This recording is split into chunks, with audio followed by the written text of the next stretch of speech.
So today we're going to look at the relationship between perception and action.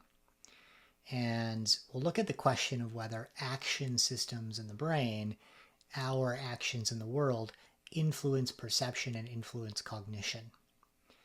First, we'll start by looking at mirror neurons. We'll look at what they are and do they exist in humans, and if so, what do they do? And then we'll look at an idea known as embodied cognition. So the classic view of the brain divides the mind into systems for perception, cognitive representations, and systems for action. And so under this model, this is called the cognitive sandwich. Cognition is sort of sandwiched between perception systems and action systems.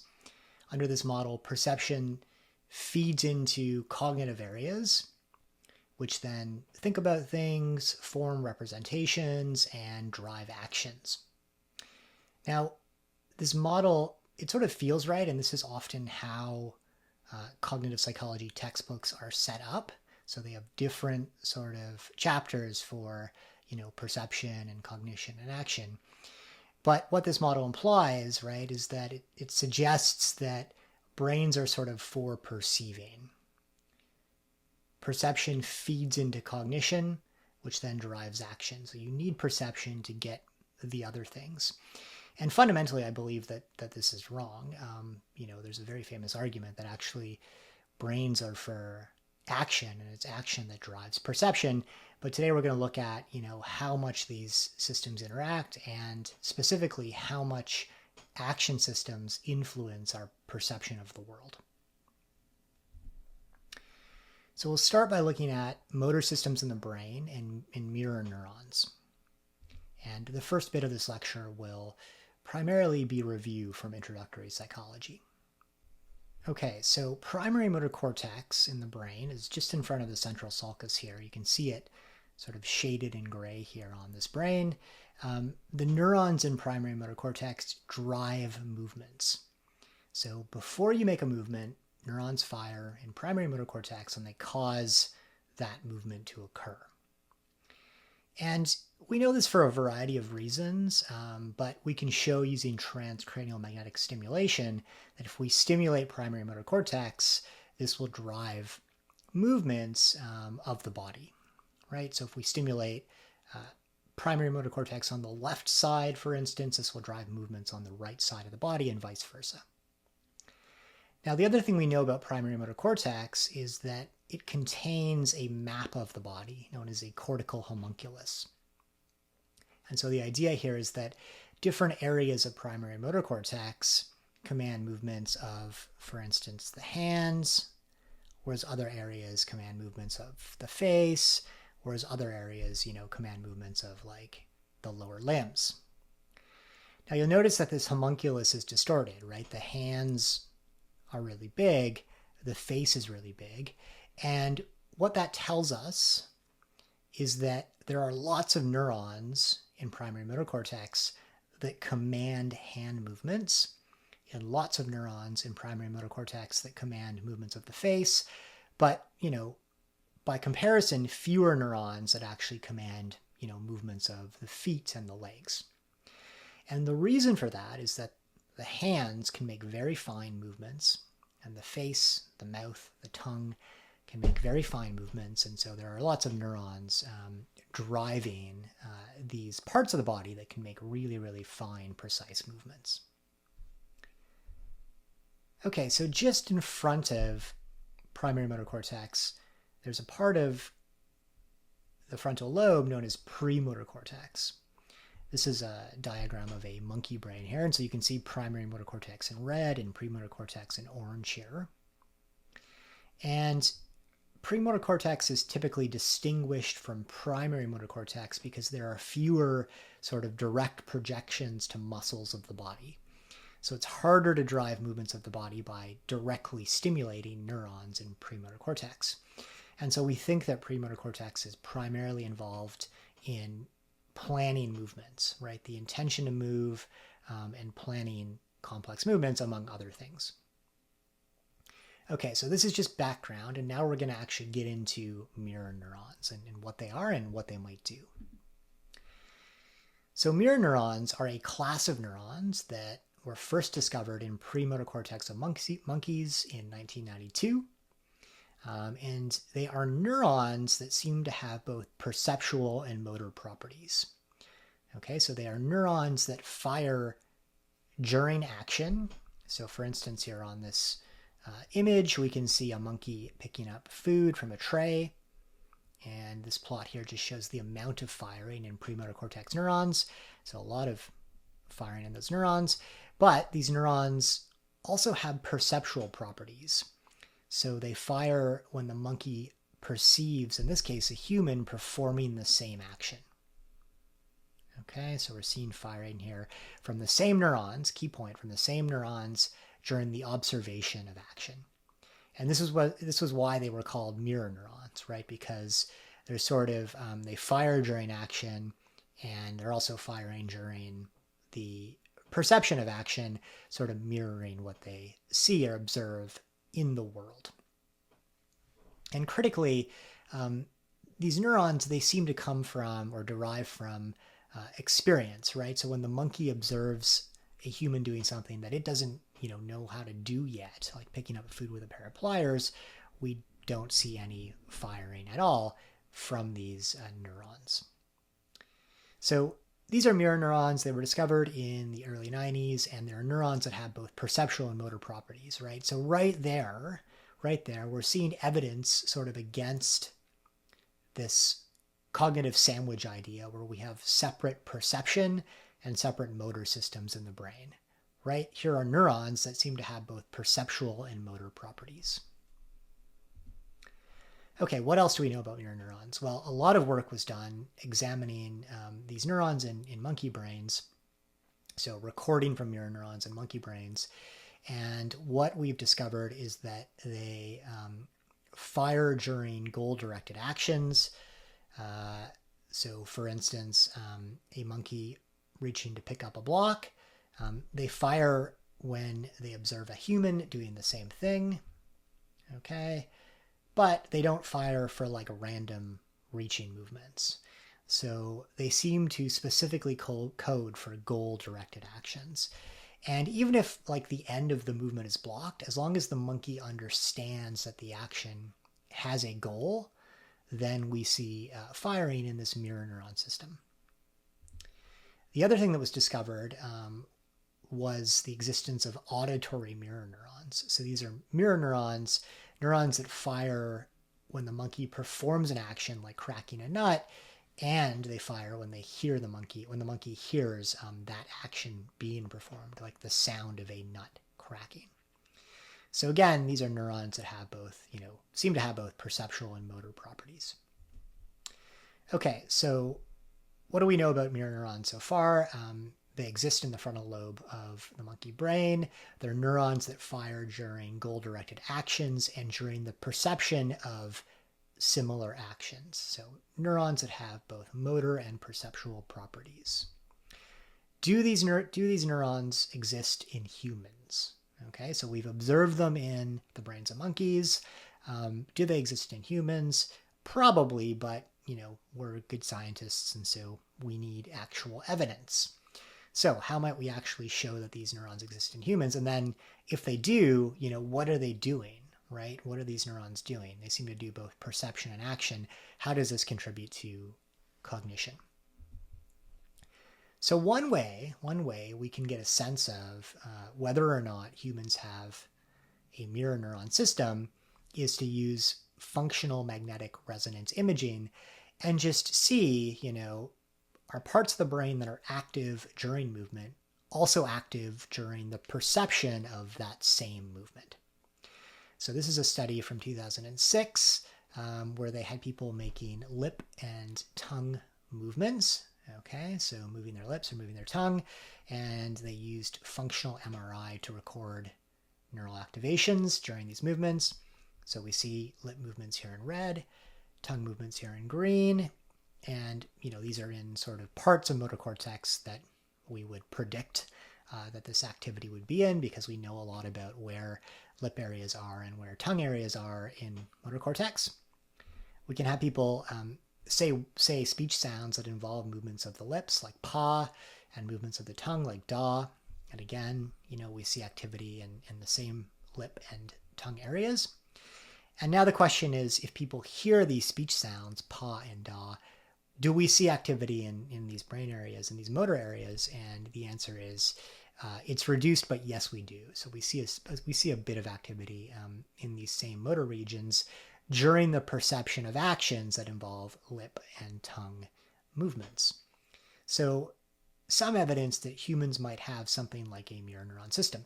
But it's important to understand that, first of all, this is functional MRI, so this is correlational evidence, right? We can't make any causal conclusions here. But also, we're seeing brain activations that reflect the activity of like thousands, if not tens of thousands, if not hundreds of thousands of neurons, okay? And so we can't say for certain, based on this evidence, that humans actually have individual mirror neurons. Just because we see overlapping patterns of neural activity during action and during the perception of that same action doesn't mean that humans actually have mirror neurons. And if that's hard to understand, here's sort of like a simple example. Imagine we're recording from one patch of the brain and we see activity, right, during action and during the perception of that same action. Now that brain activity, because we're using fMRI, it reflects an average over thousands of neurons. And so we could be seeing brain activity, average activity that reflects the activity of mirror neurons, right? Or it could be that, during action, we're seeing activity that reflects action neurons. And during the perception of that same action, we're seeing activity that reflects different perception neurons. So maybe they're all just sort of mixed up, right? So fMRI on its own, right, it doesn't have the spatial resolution to actually see individual neurons firing, and so we can't say for certain that the human brain has mirror neurons. How might we do that? Well, there are cases where we can actually record from individual neurons in the human brain. It's very rare that we can do this, but sometimes patients who have epilepsy are waiting for treatment, and as part of this treatment, the neurosurgeon actually has to record from the surface of their brains and figure out, where their seizure starts. And so these recordings actually allow the neurosurgeon to record from individual neurons in the human brain. Now, the patient has this electrode sort of implanted on their brain. It's recording from neurons in their brain, and they're just sort of sitting there. And so often what cognitive psychologists will do is they'll have these patients basically perform experiments, right? Because it's this rare case where we can actually, have a human do a task and record from individual neurons in their brain. And so in this study, epileptic patients with electrodes implanted in their brains, observing the activity of individual neurons, grasped a mug with a precision grip or a whole hand grip, or watched a video of somebody else doing this action. And what did this group of scientists see? They saw something that looked like mirror neurons. Okay, so here we have the firing rate of a particular neuron in the region of the brain they were recording from. Very high during that precision grip action, or that whole hand grip action, but also very high during the observation of that same action. So here we have some direct evidence from the human brain that mirror neurons do exist in our brains, just like they exist in monkey brains. Okay, so what are these neurons doing? We have these neurons in our brains that seem to fire before actions. They drive actions, but also they're involved, or they fire, I should say, not involved because we can't conclude causality just yet. They fire during the perception of that same action. What are they doing? One idea is that they help us understand our world. Okay, and this is a fairly controversial idea, but the notion is that, we know about our world because we've moved around in it. Okay, so if you see somebody walking down the street, right, you understand what they're doing because at some point in your life, probably that day, you have walked down a street, right? So your knowledge of that action sort of informs your understanding of that same action when you observe it. And mirror neurons are sort of the mechanism that allows you to sort of do this understanding. And this is known as sort of the mental simulation hypothesis. When we see someone else doing something, we understand their actions and intentions by way of mental simulation. Okay, so when you observe somebody performing an action, you're actually running a little simulation in your brain as if you were actually, performing that action. And this is called the direct matching hypothesis. When we observe a motor action, an equivalent motor representation is activated in our brain. Okay, fairly controversial idea, right? Because it kind of implies that you only understand your world because you moved around in it. So, if we take this to sort of like the most extreme end of the direct matching hypothesis, it would suggest that you don't understand actions that you haven't performed before. And, intuitively that doesn't feel right. Okay. I've, never played golf in my life, but I can watch a golf game and I kind of know what's going on. But it is possible that if I did learn how to play golf, my new knowledge of that action would then, inform my perception of, watching golf. So do we see that, motor systems contribute to the perception of action in some way? And the short answer is yes, but let's look at a study that got at this idea directly. So this was a 2009 study in which they used transcranial magnetic stimulation to alter motor systems in the brain to then observe whether this altered people's, perception of their world. Okay, and the nice thing about transcranial magnetic stimulation is that this is a causal tool, right? So we're directly changing the brain in some way and sort of observing how this affects our perception or cognition of our world. Okay, and so in this case, the scientists, Fadiga and colleagues based in Italy, were stimulating lip areas in motor cortex. So a part of motor cortex involved in producing lip sounds, okay, like pa, or tongue areas in motor cortex. So, a part of motor cortex involved in producing tongue sounds like da. And then they wanted to see if following the stimulation, were their participants' perception of these lip-produced sounds or tongue-produced sounds changed in some way. Okay, so let's look at the data here. And so they applied constructive transcranial magnetic stimulation to tongue area in primary motor cortex or lip area in primary motor cortex. And then, so constructive means like it's facilitating or boosting up that particular brain area. And they then looked at, how this brain stimulation impacted the speed of identification of lip or tongue produced sounds. So how quickly people could identify a particular sound as either being, ba, lip produced, or da, tongue produced. And so what do they see? When they stimulated tongue area of motor cortex, this actually sped up the perception of tongue-related speech sounds. So speech sounds that involve a movement of the tongue. Okay, and when they stimulated lip area of motor cortex, this actually sped up the perception of speech sounds that involve the lips. So this is some causal evidence in humans, right, that motor areas in the brain, parts of the brain involved in this case, producing speech with the lips or the tongue, are also involved, or at least contribute in some small way to the perception or identification of speech sounds. So some evidence for the direct matching hypothesis, but it's important to note, right, that the effect here is very, very small, right? So it's simply speeding up participants' identification of these lip or tongue-produced speech sounds. It's not like we can use TMS to sort of like completely eliminate or, completely enhance your perception of speech.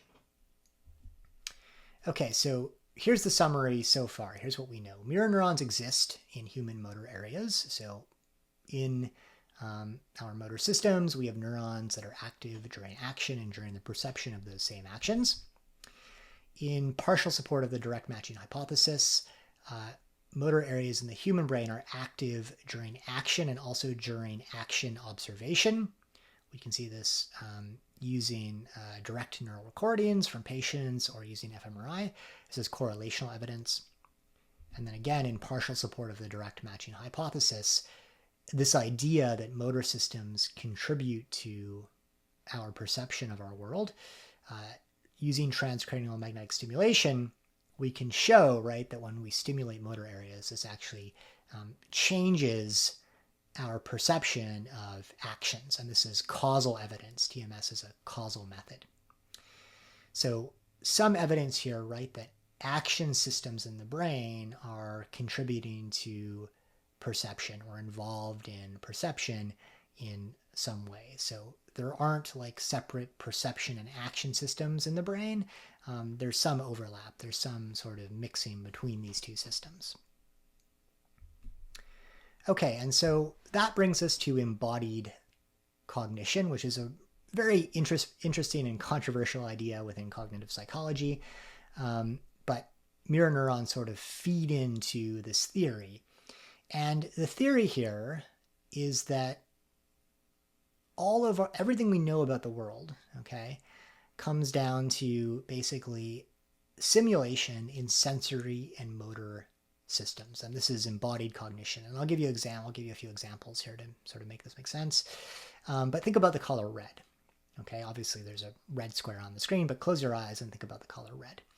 Okay, and so under embodied cognition, your knowledge of red and red things and redness reflects actually a simulation in visual areas in your brain. So your brain is acting as if you were actually looking at something that is red.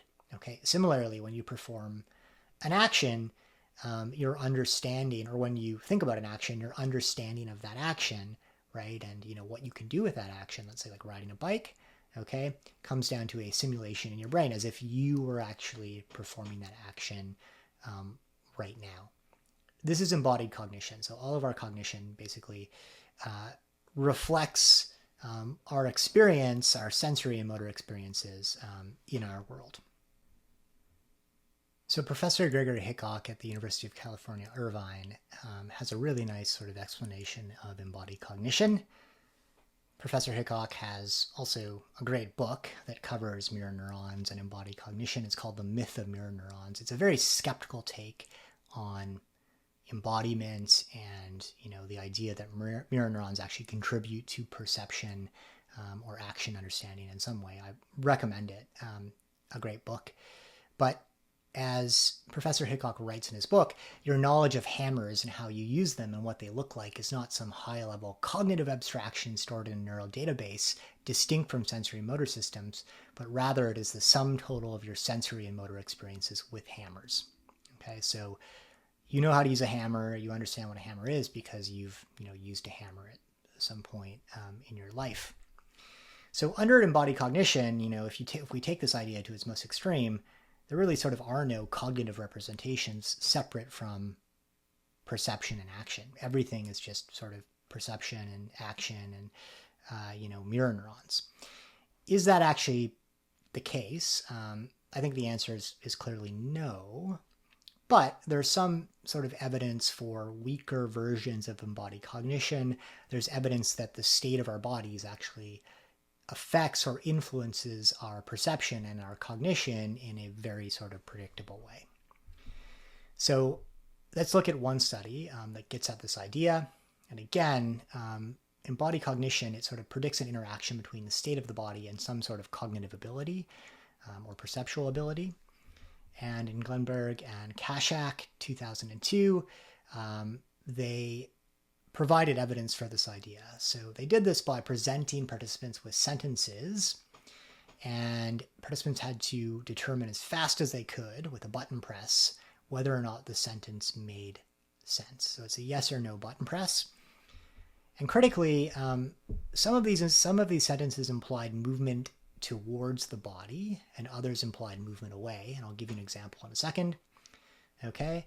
And at the same time, to respond yes or no, like does the sentence make sense? Yes. Or does it not make sense? No.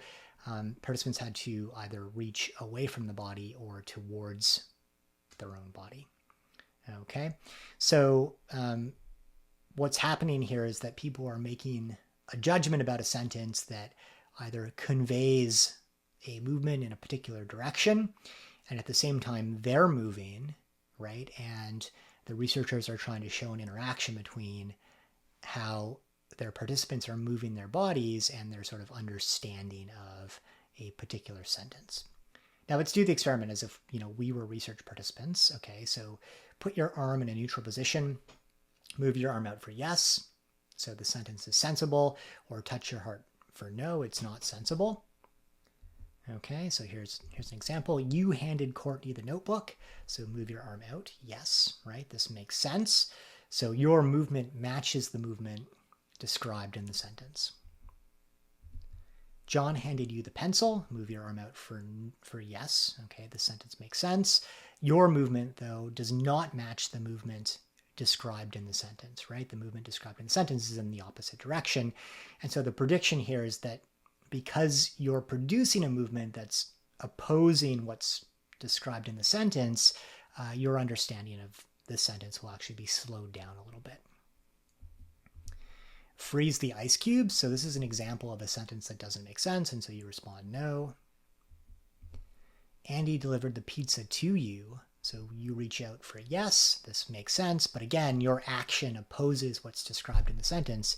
And so the prediction here under embodied cognition is that this would actually slow down your understanding of the sentence. Let the log roll up the hill. Okay, this is a no response. This doesn't make sense. You delivered the letter. This is a yes response. Your action matches the movement described in the sentence, so this should facilitate your understanding of this particular sentence. Okay, so here's sort of a diagram of, the expectation here. So you handed Courtney the notebook.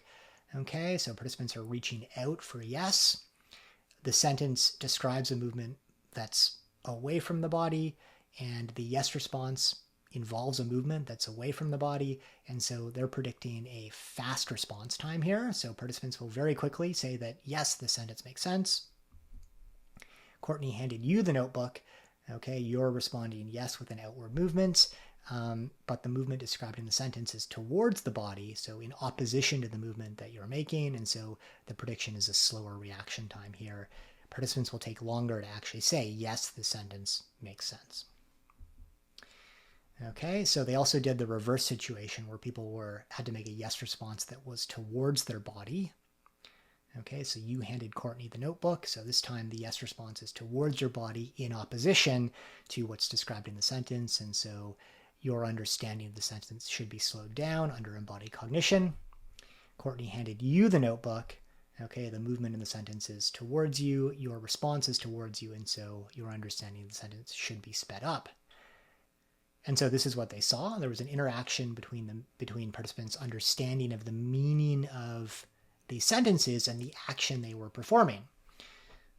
So when a yes response involved a movement that was away from the body, okay, it actually took them a little bit longer to identify sentences that involved a description of a movement towards the body as compared to sentences that involved a description of a movement away from the body. And when the movement for yes was towards the body, there was a facilitation effect when the sentence described a movement towards the body, and it took them a little bit longer to say that a sentence was sensible when it described a movement that was away from the body. So we're seeing an interaction, right, between participants' understanding of the actions described in these sentences and the action that they are currently performing. Okay, so this supports embodied cognition, at least sort of a very sort of light version of embodied cognition. So, what should we think about all of this? Does all of our cognition come down to perception and action? Probably not, right? And I say probably not because there are patients who have lost the ability to move and they can still think and perceive their world, right? But clearly all of these systems influence each other. Okay, clearly action systems influence perception and influence cognition.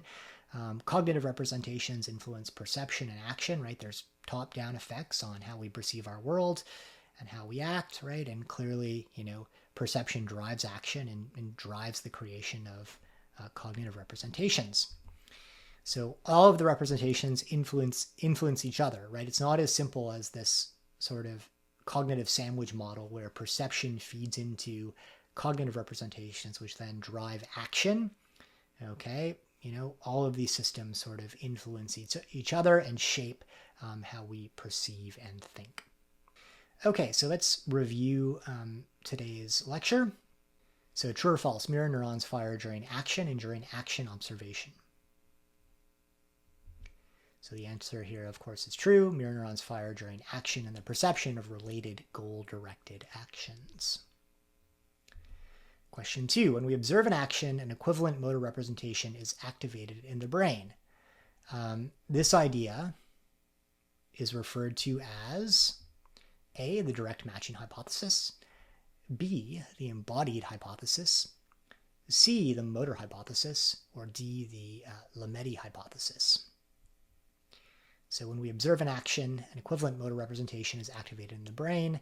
This idea refers to A, direct matching hypothesis, B, the embodied hypothesis, C, the motor hypothesis, or D, the Lemaitre hypothesis. And the answer, of course, is A, the direct matching hypothesis. And finally, question 3, embodied cognition predicts an interaction between the state of the body and cognitive processes. True or false? And the answer is true. So we have some evidence, as reviewed in the lecture, that how you're moving your body actually influences your perception and sort of cognition, in this case of language, actions described in sentences. But that influence is very minor, right? We're talking about, speeding up your understanding of a sentence by like tens of milliseconds, or slowing it down by like tens of milliseconds. And so the takeaway here is that, there aren't necessarily separate perception, cognitive, and action systems. These systems are to some extent intermixed, and they all sort of influence each other.